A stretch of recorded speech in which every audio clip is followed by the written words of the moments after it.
old at lagi nag-a-abroad yung tatay niya.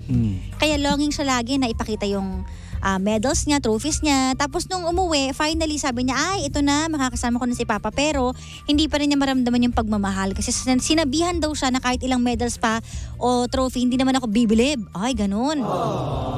Tapos na-find out din niya na may iba ng pamilya ang kanyang tatay.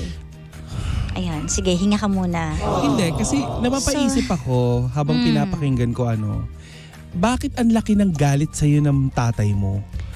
Kasi ang normal na ama, kapag meron kang achievement, magiging masaya yan para sa'yo. So, I think hindi naman siguro galit, it's just that minsan walang pake.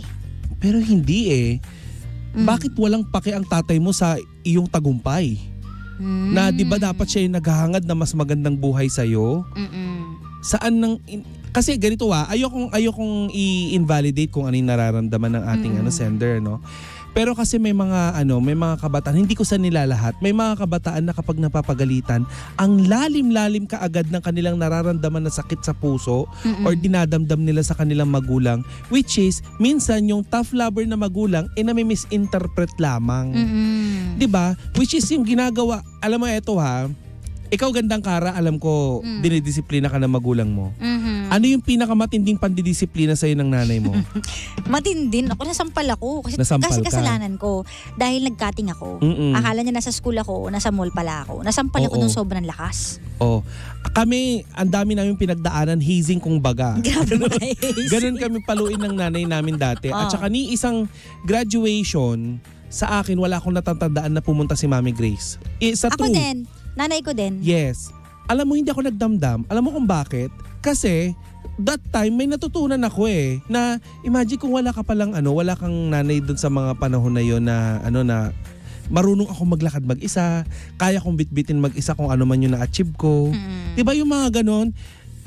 What if ang gawin mo is isipin mo yung positive na na epekto sa iyo ng kung ano yung ginawa ng tatay mo. 'Di ba? Kaysa magtanim tayo ng sama. Ito payo ko lang naman nasa sayo naman kung susundin mo. That's your personal opinion. Oo, na imbis na magtanim ka ng sama ng loob, bakit hindi mo na lang tignan yung positibong side or yung epekto nung nagawa ng tatay mo. Hindi ko ini-invalidate yung iyong pakiramdam na syempre masama nga naman, magtatanim ka talaga ng sama ng loob lalo na pag yung tatay mo ay nag-cheat sa nanay mo. Nagkaroon ng ibang babae. Pero dun sa part na sumama yung loob mo dahil hindi na-appreciate ng tatay mo yung mga achievement mo at doon sa nasabi niya, i-take mo na lang ito bilang challenge sa buhay mo upang magtagumpay ka someday. Diba? Yung sinabi ng tatay mo na kahit kailan hindi ako maging proud sa'yo. I'm sorry pero hindi ako naniniwalang may tatay na kayang sabihin sa anak niya yon nang walang dahilan. Not unless may pinaghuhugutan yung tatay mo o may nagawa kang kasalanang mabigat. Or baka pwedeng iba yung pagkakasabi, iba yung intindi niya. Baka gusto niyang sabihin na hindi porket may medal ka or trophy, proud na ako. Kasi kumbaga para sa tatay niya, material things lang yon. Ang mahalaga sa kanya ay yung, hindi natin alam. Ito mga lang naman natin, hula-hula na lang natin. Pero kung talagang ganun kasalbahe yung tatay mo, wala naman kami sa sitwasyon na yon. Ikaw naman talaga makaka-witness noon. Pero nagbibigay lang kami ng benefit of the doubt, baka sakali. Baka may nasabi siyang hindi tumagos ng husto sa'yo, iba pala yung ibig niya sabihin, baka ganun. But anyways, alam mo, para matapos naman talaga lahat ng to, kausapin mo yung tatay mo. Kasi dun mo malalaman kung ano ba yung mga thoughts niya and feelings niya for you. Baka kasi minsan nakakapagsalita ang magulang na hindi naman sinasadya, na nakakasakit sa anak, na wala lang palang intensyon. Like ako naman, for example, lumaki kasi ako na lagi ding nananalo sa mga contests. Declamation, singing contest, oratorical speech. Lagi ako nananalo. And then after kong manalo sa mga competition na yan, pag uwi namin galing school, kasi nanonood yung nanay ko sa school pag umuwi kami, yung ibang mga classmates ko nasa Jollibee, nasa McDo, nasa Chowking, nagse-celebrate dahil nanalo sila at may medal sila. Kami, nasanay ako, sinasabihan ako ng nanay ko na huwag kang lagi mag-celebrate kapag meron kang kumbaga na-attain na medal kasi medal lang yan. Yes. Huwag kang masanay na ganun kasi baka mamaya pag nag-fail ka na, masyado kang masaktan. Correct. So tinuruan niya ako ng ganung klase ng tibay ng dibdib na hindi siya big deal. Nanalo ka lang pero hindi yan big deal. And na-realize ko, totoo nga. Kasi ngayon, na andito na ako sa mature na, looking back, oo nga naman. Yung lahat ng medal ko, asa na yun? Hindi naman naging pera. Yung lahat ng trophy ko, ngayon, happy ako nung time na yun, pero wag mo idibdib na hindi dahil may trophy ako kung pinaka-the best.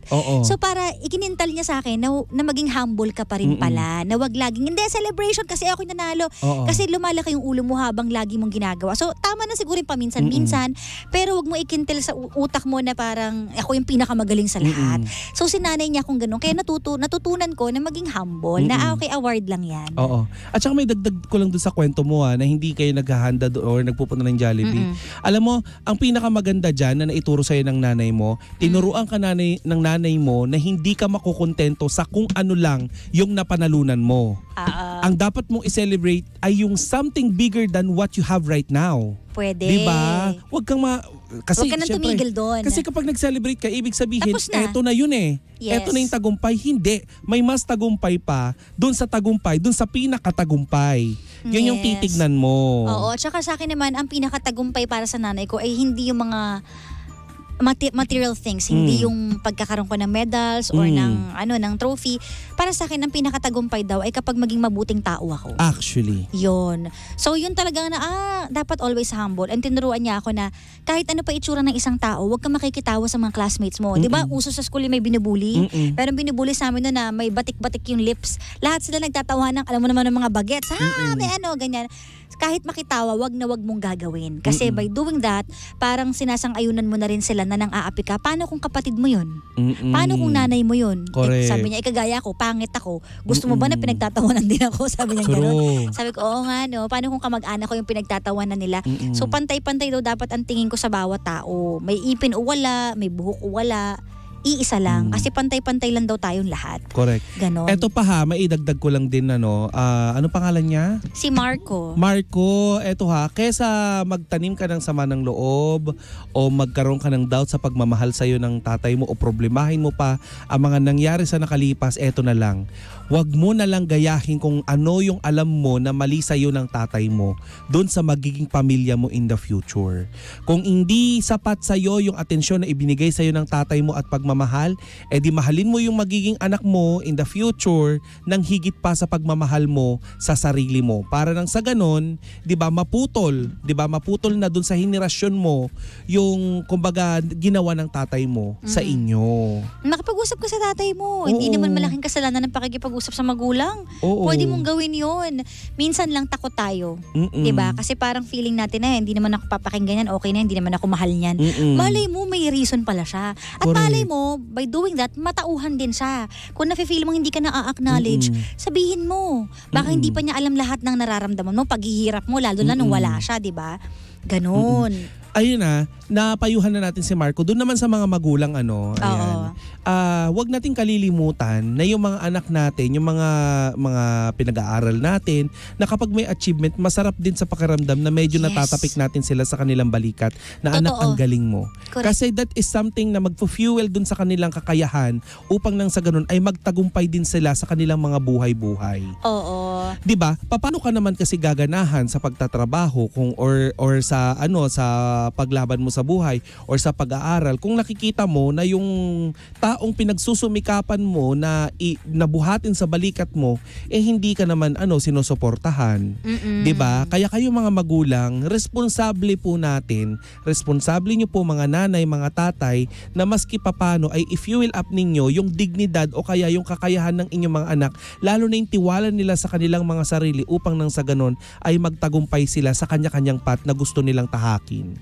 Magbabalik po ang face to face. Thank you so much. Charot lang. Pero ayun na nga, kaya alam mo napaka-importante ng role ng mga magulang.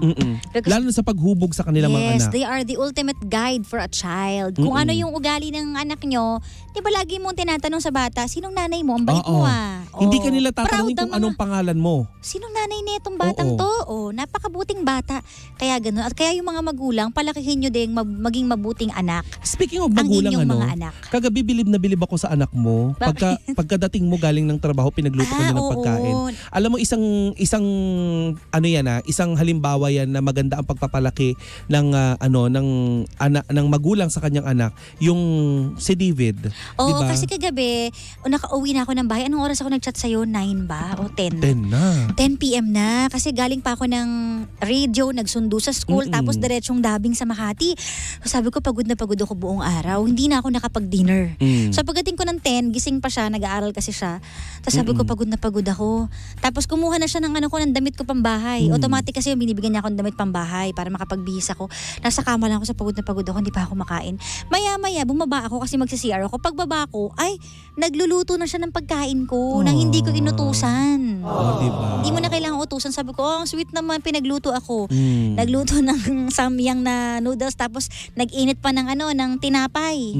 Ganon. Diba? So, ang sarap, diba, kapag At saka ano pangalan niya ulit? Tingnan mo, nakalimutan sino? ko na. Si Marco. Marco, 'di ba nabanggit mo na naging OFW yung magulang mo, yung tatay mo, specifically.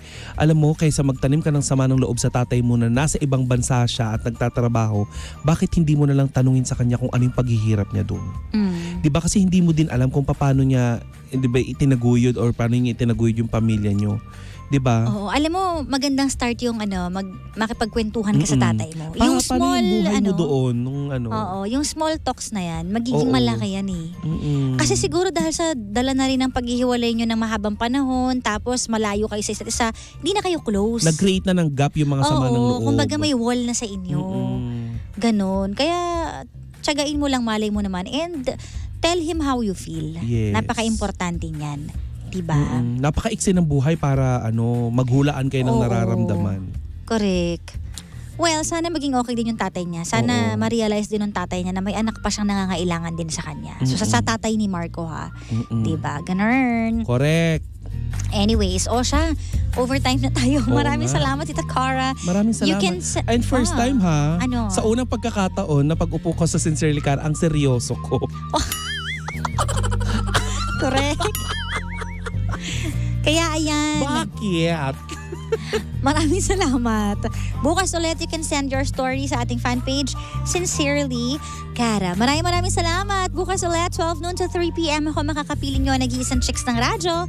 Walang iba kundi si Cara. Dito lang sa number 1, 06.7 Energy FM. Panggawag mo sabihing radyo. Sabihin mo.